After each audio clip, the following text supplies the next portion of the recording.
Assalamualaikum warahmatullahi wabarakatuh dan salam Malaysia Madani. Alhamdulillah, begitu meriah, begitu indah. Untuk makluman Yang Mohd Menteri tetamu kenamaan, beribu-ribu batu datangnya ahli komuniti Madani semata-mata untuk hadir di Majlis Pemukiman Komuniti Madani Sarawak 2024. Apa kata kita berikan satu semangat untuk warga Sarawak. Woha! Woha! Dan teriakan terakhir, buktikan kita adalah yang terbaik. Woha! Terima kasih. Seterusnya majlis dengan hormat dan penuh takzimnya mempersilakan Yang Mohd Menteri untuk bersama-sama saya di pentas utama. Majlis dengan hormat dan takzimnya mempersilakan.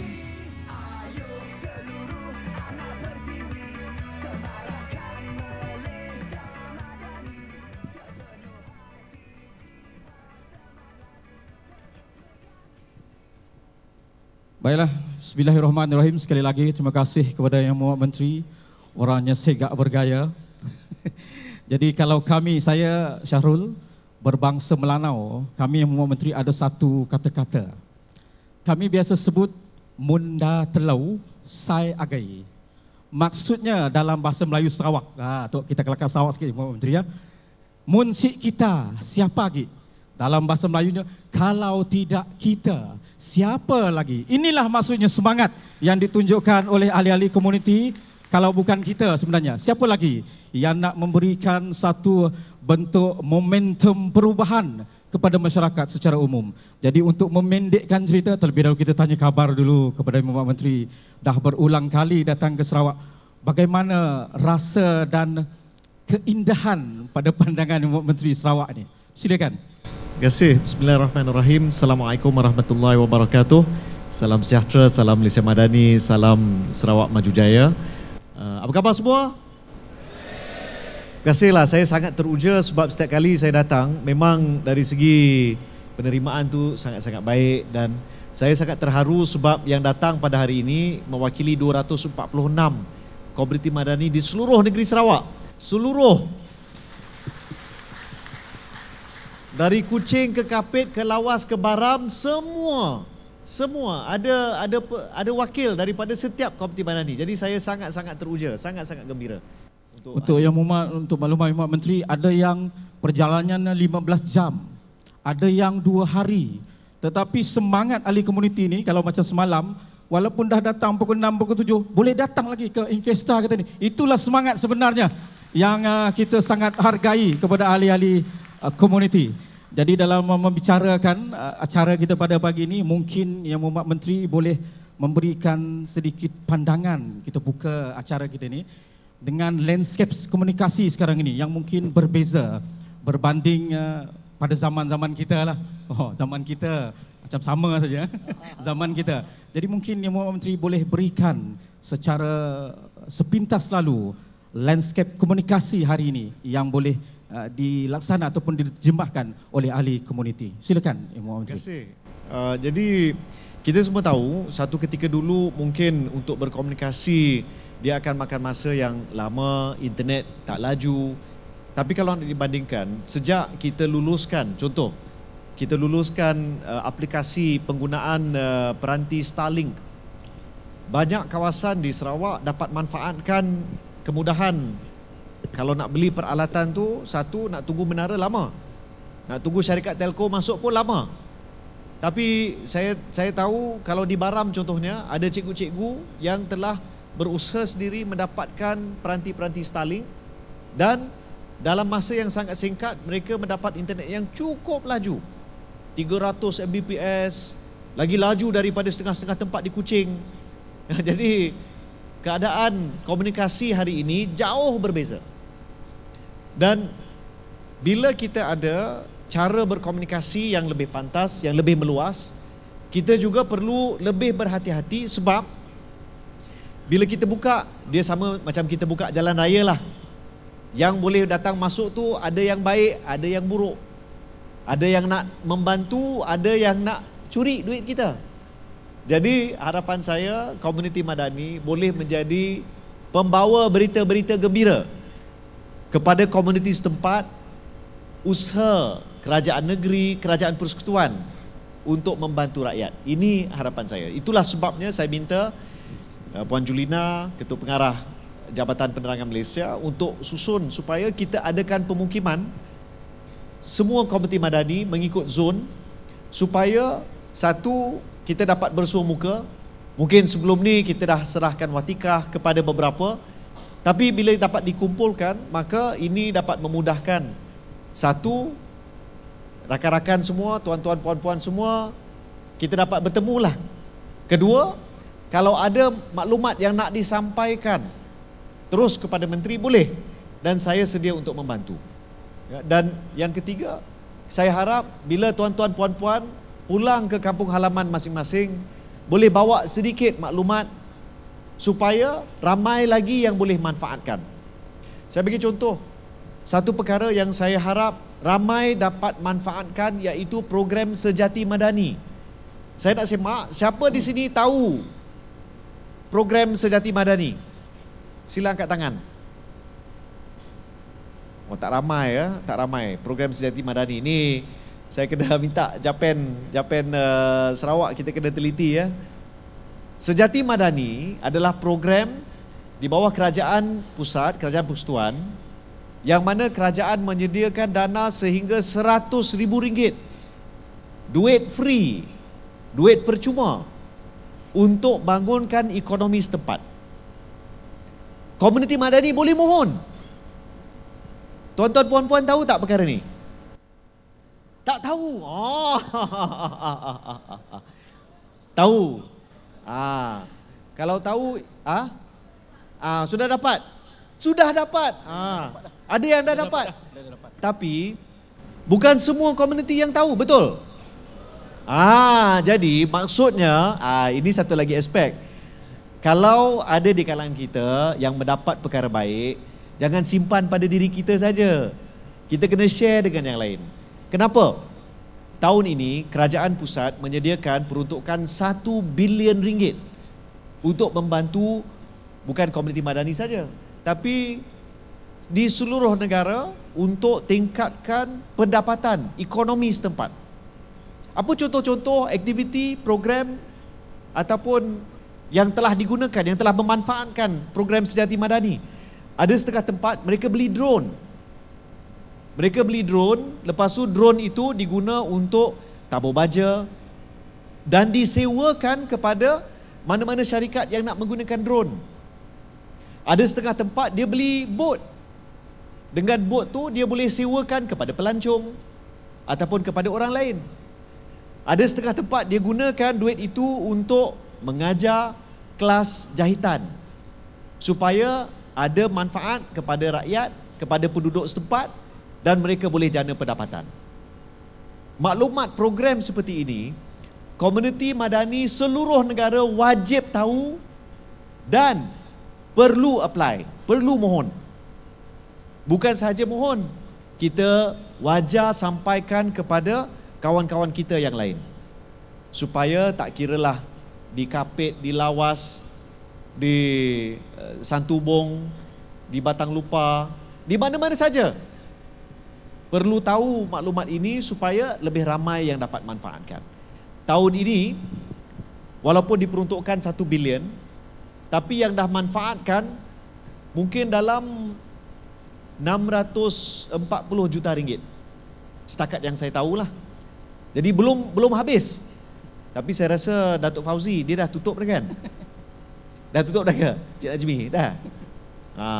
Tapi jangan risau, tahun depan akan disambung sebab dalam ucapan Perdana Menteri dalam pembentangan bajet baru-baru ini akan disambung tahun depan dengan peruntukan berjumlah 1 bilion lagi tahun depan. Jadi saya minta komuniti madani, anda mesti menjadi pasukan antara yang pertama tahu tentang pengumuman-pengumuman ini sebab kita boleh manfaatkan. Jadi ini yang kita harap dengan ada program seperti pemukiman ni, maklumat yang latest, maklumat yang terbaru, yang terkini, yang ternau, kawan-kawan komuniti madani dapat kumpulkan dan sampaikan kepada yang lain. Ini situasi komunikasi sekarang. Internet laju, fitnah pun laju, scammer pun ramai. Semuanya jadi pantas, Ibu Menteri ya. Kita pun kena bergerak lebih pantas. Jadi saya seronok cerita bila yang Ibu Menteri cerita tentang Starlink. Di kawasan saya ada satu sekolah, SK Angkerbai. Bila saya pergi sebelum inilah, bila pergi je tak ada line, bila pergi je tak ada line telefon. Nak hantar laporan pun payah. Tiba-tiba dalam tahun lepas bila saya pergi tengok, oi, betul lah. Sangat pantas, lebih pantas daripada rumah saya yang tepi pasar saja, yang dekat dengan Pekan lebih pantas lagi. Maksudnya usaha yang dilakukan untuk memantaskan. Tetapi dalam kita bercerita tentang kepantasan ini, seperti mana yang dimaklumkan oleh Muhammad Menteri, turut bersama adalah seperti fitnah, tomahan, berita-berita yang tidak benar.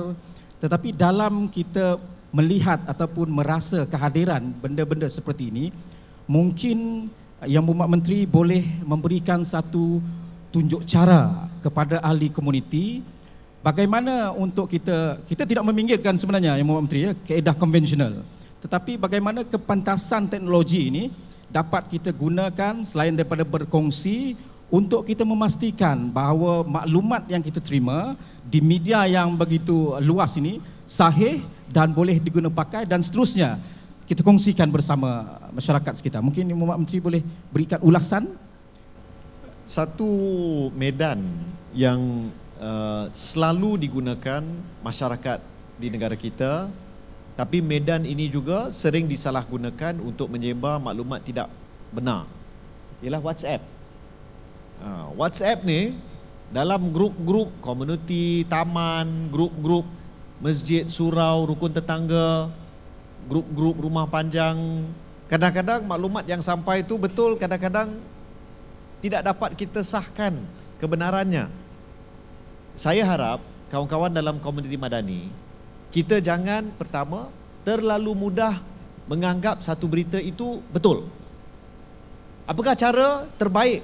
Anda semua adalah ejen, bukan ejen Kowe ke, bukan ejen MLM ya, bukan ejen Tupperware, tapi ejen mengesahkan maklumat, ejen komunikasi. Bermaksud perkara pertama yang kita kena lakukan, semak dengan contoh dalam komuniti madani kita ataupun dengan PPD kita. Saya dapat maklumat ni, betul ke tak betul? Sahih ke tak sahih? Ini apa sebenarnya cerita dia? Saya bagi contoh, baru-baru ini di peringkat persekutuan ada dicadangkan rang undang-undang mufti wilayah persekutuan. Tapi ada beberapa NGO di Sabah dan Sarawak yang berkata sekiranya diluluskan maka nanti akan menjadikan Malaysia ni seperti Islamic State, seperti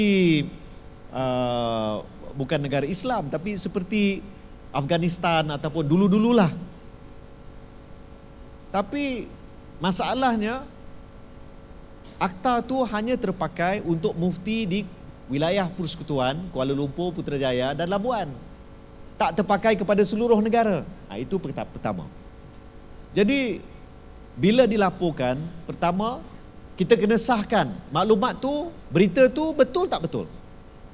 Sekarang ni sangat mudah untuk orang edit gambar. Kan? Dia kata dia letak gambar, lepas tu dia tukar, dia editnya headline. Dia kata dia letak gambar saya pakai macam ni, Fahmi Fadil datang ke Kuching untuk kahwin lagi. Besar isu ni. Itu bahaya tu. Besar isu ni. Itu besar, itu mendatangkan darurat. Kecemasan. Tapi itu boleh berlaku sekarang. Sebab terlalu mudah kita menggunakan pelbagai aplikasi, belum lagi bercakap tentang AI, untuk memfitnah orang, untuk menipu, untuk curi duit, untuk scam orang. Jadi kita perlu menjadi pasukan yang sentiasa, bukan syak wasangka, sentiasa berwaspada. Kalau kita dapat satu maklumat, kita dapat satu bahan dalam WhatsApp contohnya, simak dulu, cek dulu dengan PPD, cek dulu dengan komuniti madani. Betul ke info ni? Betul ke Premier Abang Jo cakap macam ni? Betul ke? Dan dalam Kementerian Komunikasi di peringkat persekutuan, kita ada 2 agensi berita yang paling sahih. Pertama RTM, kedua Bernama. Kita boleh buat semakan. Did this news masuk dalam RTM? Betul ke? Did Bernama lapor tentang berita ni? Betul ke? Kalau tak masuk, maksudnya tak betul lah. Sebab takkanlah kalau berita tu besar, Fahmi kahwin lagi, takkan tak masuk Bernama. Tapi saya garanti saya tak kahwin lagi. Mana Cik Wan tadi? Dia ada kebarangkalian. Tak ada. Tak pasti jangan kongsi. Baik. Jadi saya nak sebut di sini, walaupun internet laju, internet pantas, internet makin murah, tapi kita perlu hati-hati dengan sebarang maklumat yang sampai kepada kita. Semak dulu baru sebar. Tak pasti jangan kongsi. Dia sebenarnya Muhammad Menteri, kalau kita cerita tentang perkongsian ni, dia jenis ada yang dia berlumba-lumba lah, seolah-olah macam dia nak sampaikan terlebih dahulu tanpa dia semak. Itu yang saya rasa antara simptom-simptom budaya yang bagi saya adalah, saya ingat Muhammad Menteri bersetuju bahawa satu budaya yang sepatutnya kita semak, hold on dulu, tanya dengan PPD, tanya dengan lihat kepada tajuk berita-berita utama, baru kita sebarkan. Dia yang paling perit ni kalau ada berita, contoh berita kematian, berita bencana, ya. Banyak kali kalau kita tengok, terutama kalau masuk dalam TikTok, kadang-kadang disebarkan artis sekian-sekian dah meninggal dunia, padahal sihat lagi. Kan? Kadang-kadang saya pun terpaksa, betul ke artis sekian-sekian dah meninggal dunia? Jadi apa saya buat? Saya Google lah. Saya semak, ada tak berita antarabangsa contohnya, ataupun berita yang mainstream, yang utama. Janganlah tengok berita website blog tak apa-apa, mesti tengok yang rasmi, kan. Di situ kita akan tahu maklumat tu sahih tak sahih, betul tak betul. TVS ada rakam ataupun tak, dia ada beritakan ke tak. Kalau tak ada, belum tentu lagi. Tolong berhati-hati. Dia kadang-kadang jenis orang yang suka baca tajuk saja, Muhammad Menteri. Tajuk saja. Okey, kalau kita dah bercerita tadi tentang kita menyampaikan sesuatu, kadang-kadang orang kata ini hak saya ada kebebasan. Kemudian dia tempelikkan kerajaan, kebebasan dia disekat dan sebagainya. Jadi mungkin Muhammad Menteri ada satu komen bagaimana kita nak menangani kepada ahli-ahli komuniti ini, bahawa kerajaan sebenarnya tidak menghapuskan kebebasan itu untuk menyatakan pandangan mereka. Silakan Muhammad Menteri. Kebebasan mutlak adalah kebebasan yang mengundang malapetaka. Dalam negara kita, kita ada pelbagai budaya, pelbagai latar belakang, pelbagai agama, pelbagai bahasa. Jadi kita ada pelbagai adat resam. Dan kita sejak tertubuhnya Malaysia, ada satu sikap, satu semangat, saling hormat menghormati, sayang menyayangi, saling jaga menjaga sesama kita. Jadi ada beberapa bentuk yang mungkin penyampaian ataupun maklumat yang tak sesuai dengan budaya kita, tak sesuai dengan negara kita. Kita tak boleh terima contohnya perkauman yang sempit. Kita tak boleh terima sikap mengadu domba dalam kalangan masyarakat, cuba mengapi-apikan sentimen. Kita tak boleh terima. Dan kita juga, saya rasa nak kata kebebasan itu memang ada, tapi undang-undang pun ada. Jadi nasihat saya kepada semua, termasuk diri saya sendirilah, berani cakap, berani hadap.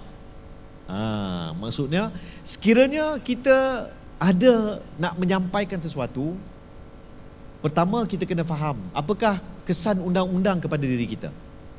Sama ada hasutan ataupun dari segi jenayah. Dan kedua, kalau kita merasakan kita nak bercakap sesuatu yang benar, kita boleh sampaikan, tak menjadi masalah. Contoh, orang kata sekarang tak boleh kritik kerajaan pusat. Tak betul. Dalam parlimen ramai yang mengkritik, malah di luar parlimen pun tak menjadi masalah. Isunya adalah, saya bagi contoh, orang jaja, orang cakap kerajaan ini telah meluluskan, membenarkan 1.2 juta rakyat China masuk dalam negara dan jadi warga negara. 1.2 juta. Ui, kalau dengar tu gementar kita. 1.2 juta, separuh rakyat negeri Sarawak contoh, kan? Jadi ini maklumat yang tak sahih yang disebarkan, sengaja disebarkan beberapa pihak. Dijawab Menteri Dalam Negeri di Parlimen minggu yang baru-baru ni, yang mana dia kata tak betul. Dari tahun 2013 hingga ke hari ini, jumlah warga negara China yang memohon dan mendapat kebenaran untuk menjadi rakyat Malaysia, jumlahnya adalah 203 orang. 203 orang. Tak ramai, tak ramai. Tak mudah nak mendapat kerakyatan. Malah yang dikata 1.2 juta warga negara China masuk ke dalam negara tak balik-balik, itu pun tak betul. Itu pun tak betul. Tapi maklumat yang palsu, maklumat cerita separuh jalan. Cerita separuh jalan. 1.2 juta tu sebenarnya bila masuk? Antara 2018 hingga 2022. Bukan sampai sekarang. Tapi dijaja seolah-olah benda tu betul. Jadi apa yang berlaku? Baru-baru ni ada seorang khatib dalam satu khutbah solat Jumaat, dia berkata, berhati-hatilah, 1.2 juta rakyat China telah masuk dan menjadi rakyat Malaysia. Sekarang dia dah kena siasat.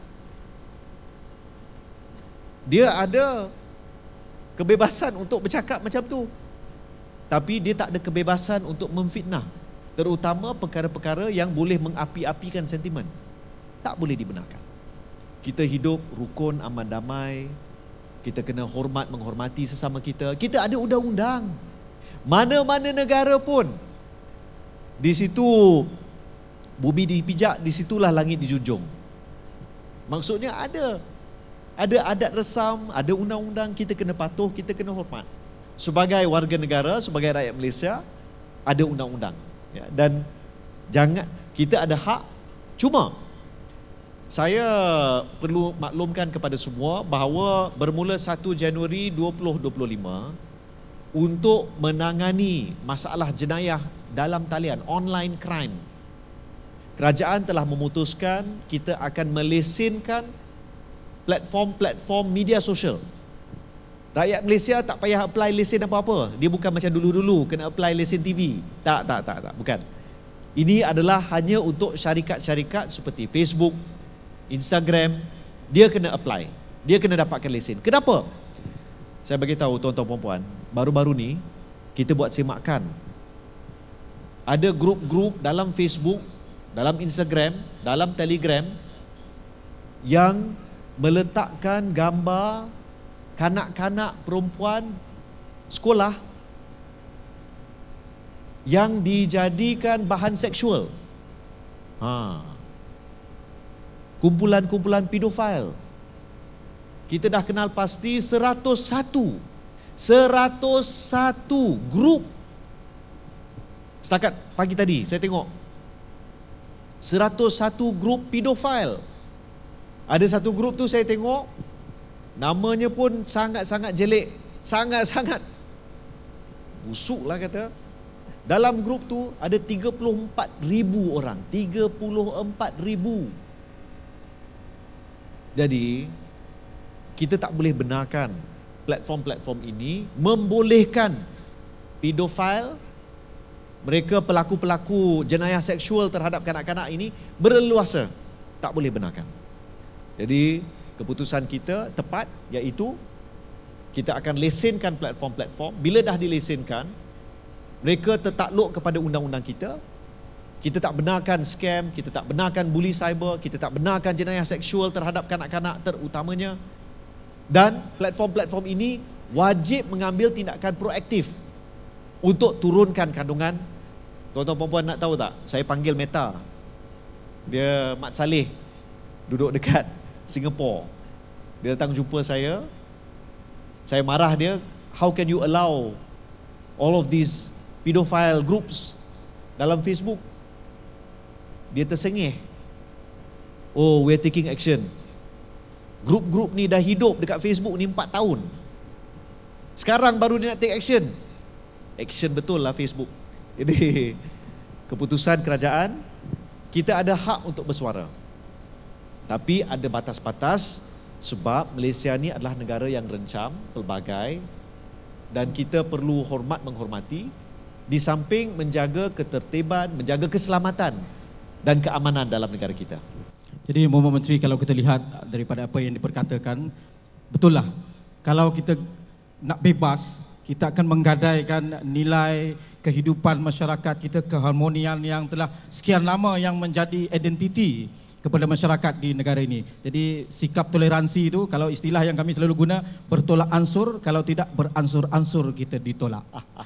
Jadi mungkin yang terakhir Mohd Menteri, untuk bicara wara ini mungkin boleh berikan satu nasihat, satu pandangan khususnya kepada ahli-ahli komuniti yang hadir. Ini adalah peluang yang sukar untuk mereka dapat hari ini.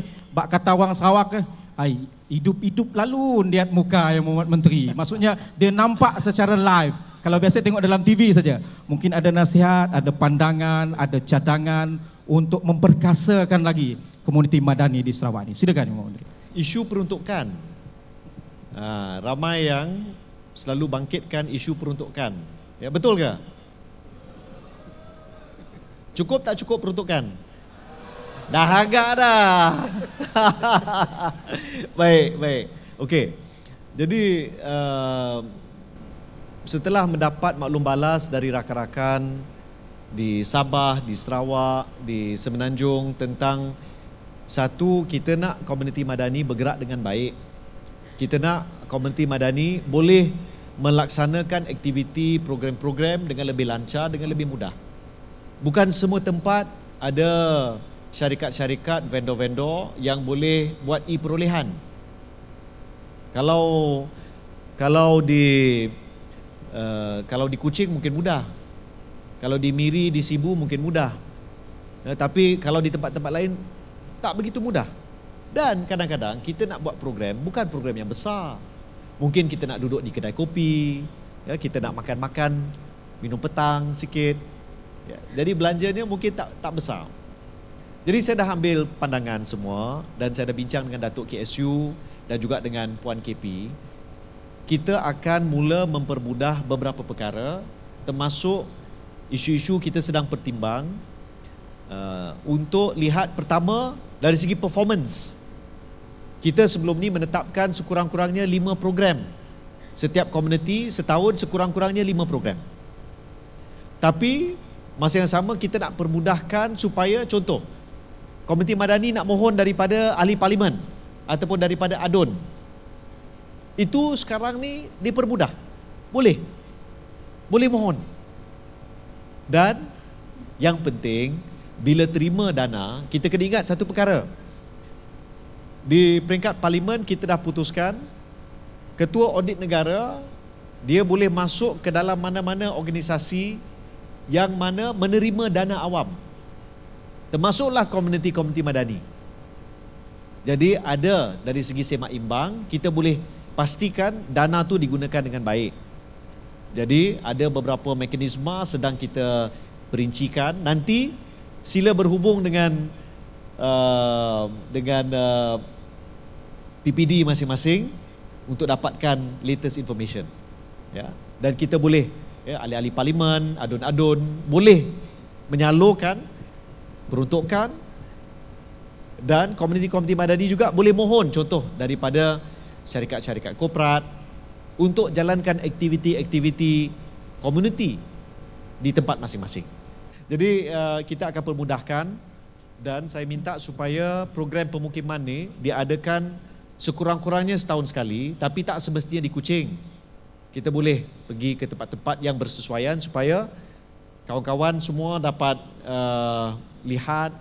Ya, mungkin kita usahakan lagi di tahun depan, insya-Allah. Ya, dan akhir sekali saya tahu mungkin ada soalan-soalan, tapi sempat ke kita nak? Tak sempat. Baik. Tak sempat. Jadi nanti kepada kawan-kawan dalam komuniti madani, saya tahu soalan yang paling kerap ditanya kepada saya ialah isu peruntukan. Itu yang pertama. Tapi pemberian peruntukan, kalau tak ada aktiviti, maka pihak pengurusan berhak dan mempunyai kuasa untuk melakukan perubahan supaya pergerakan tu lebih lancar. Ya, jadi kita nak pastikan tidak ada penyelewengan, tidak ada salah guna, dan kita nak bergerak, biarlah bergerak. Sekiranya kawan-kawan ada apa-apa soalan, boleh hantar mesej kepada saya, sama ada melalui email. Ya, kalau nak dapatkan maklumat, saya akan cuba sekurang-kurangnya untuk pengurusi-pengurusi bagi negeri Sarawak, kita akan wujudkan satu grup dan saya akan masuk dalam grup tu.